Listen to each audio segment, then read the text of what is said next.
Have you ever looked at your life, at your own strange little habits, and wondered if you're doing things, well, wrong? Maybe you've been told your desk is a disaster zone, that your sense of humor is a bit too twisted, or that you stay up way too late for your own good. Perhaps you're a chronic worrier, constantly replaying conversations in your head, or you find yourself talking to yourself to figure things out. These are the kinds of quirks we're often told to fix. We're encouraged to be tidier, more cheerful, more of a morning person. But what if I told you that those very habits, the ones you might be a little embarrassed about, aren't flaws at all? What if instead they are the secret flashing signs of a profoundly intelligent, creative, and highly capable mind at work? What if the mess, the worry, and the weird jokes are actually the fingerprints of genius? Today, we are pulling back the curtain on 9 seemingly odd behaviors that scientific research suggests are directly linked to higher intelligence. You're about to find out if the things that make you different are the very things that make you brilliant. If you've ever felt like an oddball, you cannot afford to miss this. Let's get right into it. Take a good hard look at your workspace right now. Is it a pristine minimalist paradise where every pen has its place? Or does it look more like a tornado just had a very productive brainstorming session? Are there stacks of papers threatening to avalanche onto the floor? A graveyard of old coffee cups standing sentinel next to a half-read book on astrophysics, and maybe, just maybe, the ghost of a banana peel from 2 days ago. If you're nodding along, you've probably been on the receiving end of some judgment. Society tells us that a tidy space equals a tidy mind. But what if that's a profound oversimplification? What if that chaos isn't a sign of a cluttered mind, but rather a mind too busy with brilliance to be bothered with the mundane? This isn't just wishful thinking for the organizationally challenged. Some of the greatest minds in history thrived in what can only be described as epic messes. Albert Einstein's desk was a legendary landscape of clutter. When confronted with the tidy desk, tidy mind adage, he famously retorted, "If a cluttered desk is a sign of a cluttered mind, of what then is an empty desk a sign?" He wasn't alone. Visionaries like Mark Twain and Steve Jobs were also known to operate from command centers that looked more like chaotic laboratories than sterile offices. They understood, perhaps intuitively, what science is now beginning to prove. Messiness can be a powerful catalyst for creativity and innovation. A fascinating study from the University of Minnesota put this very idea to the test. Researchers put 2 groups of people in 2 different rooms. One was immaculately clean and orderly, the other was deliberately messy and cluttered. They were then given a simple task: come up with as many new and interesting uses for ping pong balls as possible. The results were astounding. While both groups came up with a similar number of ideas, the ideas generated by the people in the messy room were independently rated as significantly more creative and interesting. The conclusion was clear: tidy spaces seem to subtly encourage convention and playing it safe. A messy space, on the other hand, appears to liberate the mind from the shackles of traditional thinking. It gives your brain permission to color outside the lines. Think about how this works on a neurological level. When you're surrounded by a perfectly organized environment, your brain can relax. It's calming, yes, but it can also be a bit boring. There are no unexpected visual inputs to jolt it into a new way of thinking. Now imagine your brain in the cluttered room. Your eyes flit from a stapler to a book about dolphins, to a forgotten souvenir from a vacation. Your brain, the ultimate connection-making machine, can't help itself. It starts to form bizarre, random associations in the background. A stapler, that fastens things. Dolphins, they communicate in clicks. What if we invented a communication device that fastens ideas together with sound? It's an absurd leap, but that's precisely the point. The mess provides a rich, unpredictable sensory input that sparks novel connections you would never make in a sterile environment. It's the difference between walking through a perfectly curated museum where everything is labeled and categorized, and rummaging through a sprawling, dusty antique shop where you might discover a treasure in the most unlikely corner. Furthermore, when your mind is deeply engrossed in solving a complex problem, connecting abstract dots that nobody else sees, or building a revolutionary new concept, organizing your physical space simply falls to the bottom of the priority list. Your cognitive resources are being deployed for a much more important mission. Color coordinating your files feels laughably trivial when you're on the verge of a breakthrough. This isn't laziness, it's a profound act of mental prioritization. So while not all smart people are messy and many thrive in order, if you find yourself comfortable and even energized by a bit of chaos, don't rush to fix yourself. Your mess might not be a sign of failure. It could very well be the fertile soil from which your most innovative ideas grow. Picture this. You're with a group of friends and someone tells a joke. It's clever, it's witty, but it's also dark. It pokes fun at a subject that's typically considered taboo, tragic, or deeply serious. While some people in the group wince or let out an uncomfortable groan, you find yourself letting out a genuine chuckle. For a moment, you might feel a pang of guilt. Am I a bad person for finding that funny? Well, science has a fascinating and reassuring answer for you. Probably not. In fact, your ability to appreciate that dark joke suggests your brain is performing some seriously impressive mental acrobatics. Dark humor, sometimes called black comedy or gallows humor, is a sophisticated form of expression. It's not about being straightforwardly mean or cruel, it's about finding the absurdity, the irony, and the wit within subjects that are normally off limits. To truly get a dark joke, your brain has to work on multiple levels simultaneously. A compelling study published in the journal Cognitive Processing explored this very phenomenon. Researchers showed participants a series of dark humor cartoons. One famous example depicts a scene in a morgue. A doctor lifts a sheet covering a body, and a woman standing beside him says, "Yes, that's my husband. By the way, which washing powder did you use to get that so white?" The people who not only understood but also genuinely enjoyed these dark jokes consistently scored higher on both verbal and nonverbal intelligence tests. What's more, they also reported having better moods and scored lower on scales of aggression and negativity. This powerfully suggests that appreciating dark humor isn't about being callous or morbid. It's about having the complex cognitive and emotional machinery to process it correctly. Let's break down what's happening in your brain when you hear that morgue joke. First, you have to process the literal situation, a somber scene of identifying a deceased loved one. Your brain immediately recognizes the expected emotional tone: grief, sadness, solemnity. Then, the punchline hits. It's a jarring, unexpected shift into the mundane world of laundry detergent. To find this funny, your brain must perform an incredible cognitive shift. It has to juggle the two conflicting frames of reference, the tragic and the trivial, and recognize the clever, playful absurdity in their collision. You're not laughing because death is funny. You're laughing at the ingenious, unexpected reinterpretation of the situation. It's a mental puzzle. This requires a high degree of abstract thinking. It demands the ability to distance yourself emotionally from the morbid subject matter just enough to appreciate the joke's clever construction. Your brain acts like a sophisticated literary critic, dissecting a bleak topic, identifying its components, and then appreciating the ironic angle or the witty twist.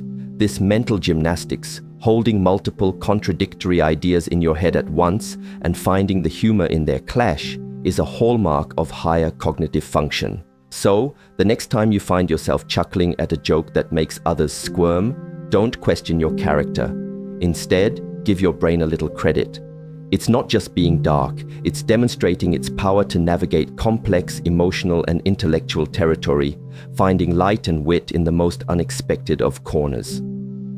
Does your brain ever feel like it has a greatest hits album of every awkward thing you've ever said, and it loves to play it on repeat at 3 a.m.? Do you find yourself overthinking conversations, dissecting social interactions, or running through a dozen different what-if scenarios before making a decision? This tendency to get stuck in your own head, to ruminate and worry, is often labeled as simple anxiety. But what if it's more than that? What if this constant mental chatter is actually a side effect of a highly active, exceptionally sharp mind? Emerging research is uncovering a surprising and powerful link between a certain type of anxiety and higher intelligence, particularly verbal intelligence. A study led by psychiatrist Dr. Jeremy Koplan found that individuals with generalized anxiety disorder had significantly higher IQ scores than those with milder symptoms. The theory behind this is that a bigger, more powerful brain is simply better at imagining future possibilities. And while that allows for brilliant planning and innovation, it also allows for the detailed, vivid imagining of negative outcomes. Your brain isn't just thinking, what if this goes wrong? It's calculating multiple, complex, branching scenarios of how it could go wrong, some of them frighteningly plausible. The smarter you are, the more intricate and terrifying these what-if scenarios can become. This idea is also connected to what some researchers call sentinel intelligence. Think about it from an evolutionary perspective. In an early human tribe, who was more likely to survive and pass on their genes? Was it the happy-go-lucky individual who blissfully wandered into a dark cave without a second thought? Or was it the warrior, the sentinel, whose brain was constantly scanning the environment for potential threats, who said, "Wait, that shadow looks like a predator," or "Those berries look like the ones that made Grok sick"? The warrior's heightened awareness and tendency to anticipate danger was a powerful survival mechanism. In our modern world, that ancient programming might manifest as worrying about a work presentation or a social gathering, but the underlying mechanism, a brain that is constantly scanning, analyzing, and preparing for potential threats, is a sign of high intelligence. Furthermore, the act of replaying events over and over, known as rumination, isn't always a useless mental loop. For those with high verbal intelligence, it can be a form of deep processing. As your brain analyzes a past conversation, it's not just torturing you, it's learning. It's extracting data about social cues, identifying what worked and what didn't, and updating its internal models to prepare you for future interactions. This is your brain's way of learning from experience on a highly sophisticated level. Now, this comes with a crucial and very important caveat. We are not talking about severe, crippling anxiety that prevents you from living your life. Clinical anxiety is a serious condition, and if your worries are overwhelming and debilitating, it is a sign of strength, not weakness, to seek professional help. The link we're discussing here refers to the everyday tendency to overthink, to analyze situations deeply, and to have a heightened awareness of potential pitfalls. So, if you're someone who plans for every contingency, who thinks through every angle, don't be so quick to label it as a simple flaw. It might just be your highly capable brain doing what it does best, thinking deeply, anticipating challenges, and making sense of an incredibly complex world. Your inner warrior might just be your inner genius in disguise. You're in a long meeting or a lecture. The speaker is droning on, and you feel your focus starting to drift. Almost without thinking, your pen begins to wander across the margins of your notepad, creating a web of abstract swirls, geometric shapes, or maybe a cartoonish rendering of your boss as a pirate. From the outside, it might look like you've completely checked out. Your boss might even shoot you a disapproving glare, assuming you're not paying a shred of attention. But what if that mindless scribbling isn't a sign of distraction at all? What if it's actually a secret weapon your brain is deploying to stay focused, absorb information, and yes, a sign that it's pretty darn smart? The notion that doodling is just for bored kids has been completely debunked by science. In a landmark study, psychologist Jackie Andrade conducted an experiment where she had participants listen to a deliberately dull and rambling voicemail message. Half of the group was instructed to just listen, while the other half was given a simple doodling task while they listened. Afterward, when they were given a surprise memory test on the contents of the message, the results were striking. The doodlers recalled a staggering 29% more information than the non-doodlers. So, what's going on here? The magic of doodling lies in its ability to prevent your brain from engaging in its default state when bored, full-blown, elaborate daydreaming. When you're forced to listen to something unengaging, your mind naturally wants to escape. It starts planning your weekend, redecorating your living room, or fantasizing about being on a tropical beach. These complex daydreams require significant brain power, effectively blocking out the external information you're supposed to be absorbing. Doodling acts as the perfect middle ground. It's a simple, low-stakes physical activity that gives your brain's restless circuits just enough to do to keep them from wandering off into a complex fantasy, but not so much that it distracts from the primary task of listening. It's like giving a restless toddler a simple toy to fidget with so they can sit still through a story. Author Suni Brown, a vocal champion for the power of doodling, calls it a powerful thinking tool that helps us process information on multiple levels simultaneously: visual, kinesthetic, the physical act of drawing, and auditory, listening. When you doodle, you're not just making messy lines, you're creating a light cognitive anchor that keeps your brain tethered to the present moment. This act of thinking with your hands can help you stay engaged, organize your thoughts, and even spark new insights by allowing different parts of your brain to communicate more effectively. It doesn't matter if your doodles are masterpieces or just chaotic scribbles. The cognitive benefit comes from the act itself. For minds that are naturally active and prone to wandering, doodling isn't a distraction, it's a crucial tool for self-regulation. So the next time you find your pen drifting during a long talk, don't feel guilty. You're not goofing off. Your brain might just be intelligently and instinctively finding the most effective way to stay engaged, absorb information, and keep your powerful imagination from running away. Our society has a clear love affair with the morning lark. The early bird gets the worm. Early to bed, early to rise makes a man healthy, wealthy, and wise. We are conditioned to see morning people as productive, disciplined, and successful. But what about the night owls? The thinkers, creators, and innovators who come alive just as the rest of the world is winding down. If you consistently do your best work and have your most profound thoughts long after the sun has set, you might have been made to feel lazy or undisciplined. However, a growing body of research suggests that this preference for the night might actually be a marker for higher intelligence. While our individual body clocks or chronotypes are partly genetic, several studies have found a fascinating correlation between being a night owl and having a cognitive edge. One study that followed adolescents over several years found that those who identified as evening types were more likely to be independent, non-conforming, and resistant to traditional standards, traits often associated with creativity and high intelligence. The evolutionary novelty hypothesis, proposed by psychologist Satoshi Kanazawa, offers a compelling explanation. For most of human history, our activity was dictated by the sun.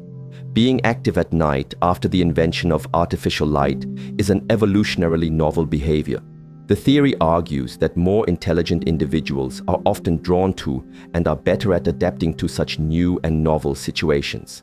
Staying up late, in this view, is a modern expression of an intelligent mind breaking from ancient ingrained patterns. Professor Jim Horn, a sleep expert from Loughborough University, found that evening types often lean towards being more extroverted, creative individuals like poets, artists, and inventors. In his research, he suggested that night owls might excel at tasks requiring lateral thinking, like solving cryptic crosswords, while morning types might be better at more straightforward, logical puzzles. It suggests that their brains are wired for different, but equally valuable, types of problem solving. Another study focusing on medical students, a group known for its high cognitive demands, found that they were more frequently evening types, and that this eveningness was positively correlated with their intelligence scores. Why would this be the case? There are a couple of powerful theories. First, the quiet, distraction-free hours of the late night provide a perfect, uninterrupted environment for deep thinking, creative exploration, and intense focus. With the world asleep, the constant barrage of emails, phone calls, and social demands fades away, allowing the mind to delve into complex problems without interruption. But perhaps it's also about that nonconformist streak. Intelligent people are often those who forge their own paths rather than blindly following the crowd. Choosing to work and think on a schedule that defies societal norms could be a reflection of this independent mindset. Now, this doesn't mean every night owl is a hidden genius or that morning larks aren't brilliant, but if you've always felt your brain switches on when the moon is high, don't fight it. It might be more than just a habit. It could be a nod to the unique and powerful way your intelligent brain is wired to operate. You might just be tapping into that exclusive night owl's edge. Do you ever find yourself muttering solutions to a problem under your breath while you work? Or perhaps you have full-blown, silent conversations inside your head, walking yourself through a difficult task, step by step. While talking to yourself might be the butt of a few jokes, this common habit, known as self-talk, is far from a sign of madness. In fact, it's a powerful cognitive tool that many highly intelligent people use, consciously or unconsciously, to process information, solve problems, and regulate their emotions. It's like having a built-in super coach available 24/7. Psychologists distinguish between random brain noise and what they call goal-directed self-talk. This is when you consciously use your inner voice to guide your actions. Think of a detective in a movie laying out the clues of a case aloud. By externalizing or structuring their thought process, they can see the connections more clearly. When you talk yourself through a complex task, you're doing the same thing. You're forcing your brain to slow down, to organize a chaotic stream of thoughts into a logical, linear sequence, saying, okay, first I need to open the file, then I need to cross-reference the data, then I can write the summary, helps you strategize, stay on track, and manage your cognitive load. It's a personalized tutorial that solidifies information and helps you learn faster and more effectively. Beyond simple task management, self-talk is also a sophisticated emotional compass. Highly intelligent individuals often possess a high degree of emotional intelligence, and they may use their inner voice to navigate complex feelings. It's the ability to step outside of a stressful moment and coach yourself through it. Instead of being overwhelmed by panic, their inner voice might say, okay, this is tough, but I've dealt with difficult things before. Panicking won't help. What's the first logical step I can take? This kind of positive instructional self-talk has been proven to reframe stressful situations, improve outlook, and boost performance. It's about consciously directing your thoughts, which is an incredibly sophisticated cognitive skill. This internal dialogue is deeply linked to self-awareness and reflection, key components of what psychologists call metacognition, or thinking about thinking. It's not just that you talk to yourself, but how you talk to yourself. A constantly critical, berating inner voice is just unhelpful chatter. The intelligent habit is to use it productively, to ask probing questions, explore alternative solutions, and offer yourself encouragement. You can see this process in its raw form in young children, who often talk themselves through tasks out loud as a crucial part of their cognitive development. Many intelligent adults simply learn to harness this powerful tool and internalize it. So, if you find yourself regularly chatting with yourself to work through life's puzzles, you're not going crazy. You're firing up one of your brain's most powerful and versatile tools. You're not just talking, you're thinking smartly. Has anyone ever called you lazy because you always seem to find the quickest, most effortless way to finish a task? While others are following instructions to the letter and taking the long road, you've already found a shortcut, automated a process, or figured out a way to get the same result with half the effort. This tendency might have earned you some criticism, but what if this laziness isn't about being a slacker or a couch potato? What if it's actually strategic laziness, a hallmark of an incredibly efficient and intelligent mind? There's a famous, though perhaps apocryphal quote attributed to Bill Gates. I will always choose a lazy person to do a difficult job because a lazy person will find an easy way to do it. The wisdom in this statement isn't about rewarding idleness. It's about recognizing that the drive to find an easy way is often powered by profound intelligence. Finding the most efficient solution, the path of least resistance that still achieves the desired outcome, requires a deep understanding of the problem, insight, creativity, and superior problem-solving skills, all hallmarks of high intelligence. It's not about avoiding work, It's about avoiding wasted work. The brain, after all, is wired to conserve energy. This concept is famously illustrated in the story of German General Kurt von Hammerstein-Equord, who had a system for classifying his officers. He divided them into 4 types: clever and industrious, clever and lazy, stupid and lazy, and stupid and industrious. He believed the stupid and industrious were the most dangerous because they created useless work for everyone. The stupid and lazy could be given simple tasks. The clever and industrious made excellent staff officers, ensuring every detail was perfect. But it was the clever and lazy, he argued, who were destined for the highest leadership positions. Why? Because they possessed the intellectual clarity to see what truly mattered, and the laziness to find the simplest, most direct way to achieve those essential goals without getting bogged down in unnecessary complexity. Modern science lends support to this idea. A 2015 study from Florida Gulf Coast University found that people with a high need for cognition, that is, people who genuinely enjoy thinking, solving puzzles, and engaging in mentally strenuous activities, tend to be less physically active. The big thinkers were perfectly content to be sitting still, lost in thought, while their less cognitively inclined peers were more prone to physical activity to escape boredom. While they're sitting still, they might be mentally deconstructing a process, figuring out how to automate their chores, or designing a system to make their entire team more efficient. That urge to find a shortcut isn't a character flaw. It's your intelligent brain instinctively seeking the optimal, most energy-efficient path. Of course, there's a clear distinction between strategically simplifying tasks and simply avoiding your responsibilities. But if you are the person who is constantly re-engineering processes, building better systems, and making things more efficient for yourself and everyone around you, then your laziness might just be your genius shining through. Do you ever find yourself looking at a rule at work, a social custom, or a long-standing tradition and thinking, this makes absolutely no sense? Do you question why everyone does something a certain way, even when it seems inefficient, illogical, or just plain dumb? That internal itch, that feeling that you're the only one seeing the absurdity of the situation, isn't a sign that you're difficult or defiant. It might just be your highly intelligent brain poking holes in the status quo, which is the very foundation of all progress and innovation. True innovation rarely comes from blindly following the established path. It comes from someone looking at a thing that everyone else takes for granted and having the audacity to ask, but why? Or more powerfully, what if we did the exact opposite? These are the original thinkers, the smart rebels. As organizational psychologist Adam Grant points out, many of history's greatest original thinkers were not just questioners, but also big procrastinators.